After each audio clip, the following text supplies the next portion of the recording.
अध्यक्ष मंडल, साथियों, हमारे आंदोलन का जो एजेंडा है वो एजेंडा जो क्राइसिस आया,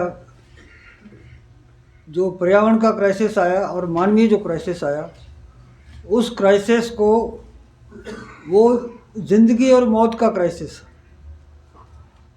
एग्जिस्टेंस का क्राइसिस है। और इस बात को दुनिया की लगभग सारी एजेंसियां मान चुकी है और इसको मान्यता में मिल चुकी है कि ये संकट इतना भारी है। उसके बावजूद अब जो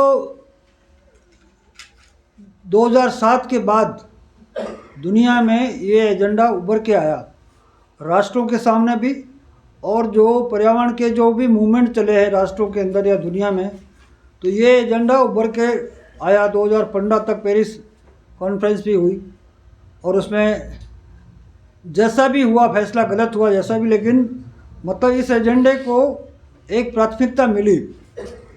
लेकिन अब जो परिस्थिति बनी है यूक्रेन के वार के बाद, गाजा के वार के बाद, और ये ऑपरेशन सिंदूर और भी जो देशों में जो संघर्ष चल रहे हैं, तो ये पर्यावरण का जो मसला है वो वर्ल्ड पीपल के सामने और सरकारों के सामने भी गौण स्थिति में चला गया। तो ये जो चैलेंज आया हुआ है वो चैलेंज को दुनिया के लोग जो इस एजेंडे पे काम कर रहे हैं उनके साथ इंटीग्रेट किए बिना इसको पहले नंबर पे लाना अब मुश्किल हो रहा है।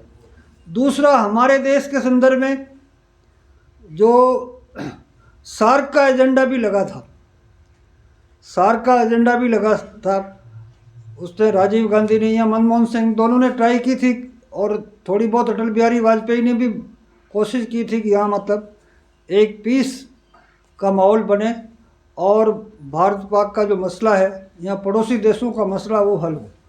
लेकिन आज स्थिति ये जो सरकार आई है 2014 के बाद, उसके बाद देश की एकता और अखंडता के नाम पे कि झंडा बरदार बनते हैं, अखंड भारत के झंडा बरदार बनते हैं, तो राष्ट्रीय सुरक्षा किसी पार्टी की सुरक्षा नहीं।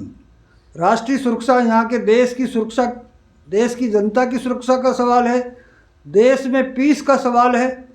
तो वो पीस पूरी तरह से डिस्टर्ब हुई है। 2014 के बाद पीस डिस्टर्ब हुई है, 370 धारा हटाने के बाद पीस डिस्टर्ब हुई है। लगातार उधर के लोग भी मर रहे हैं, इधर के लोग भी मर रहे हैं, और जे.एंड.के के लोगों के अधिकार कम हुए हैं, वानसुख जेल में है। तो ये सारी स्थिति क्या बताती है कि हमारे देश की, हमारे इस उपमहाद्वीप की जो भौगोलिक, जो भू राजनीतिक स्थिति है वो कुल मिलाकर के बदतर हुई है। और यहाँ की विदेश नीति और डिफेंस नीति दोनों ही फेल है एक तरह से, और वो एंटी पीपल एंटी नेचर पूरी तरह से है। वर्ल्ड की तो है ही है, लेकिन हमारे देश की भी है। तो ये सारी चीज़ें हमारे इस एजेंडे के, ये हमारा एजेंडा नहीं, मतलब लोगों का एजेंडा है, बायो लाइफ का एजेंडा है, जीव जगत का, पूरी मानव जाति का एजेंडा है। उस एजेंडे के सामने ये चुनौती इस वर्तमान भू राजनीति ने खड़ी की है। इस बात को भी अंडरस्टैंड करना चाहिए। और हमारे देश का जो भी जो वातावरण है, पूरा राजनीतिक वातावरण है, सामाजिक वातावरण है, वो उसमें हमारे एजेंडे को हम, ठीक है, जो गलत हो रहा है उसको हमारे को लॉजिकल लोगों को बताने की ज़रूरत है और हमारे एजेंडे को लॉन्च करने की ज़रूरत है। धन्यवाद।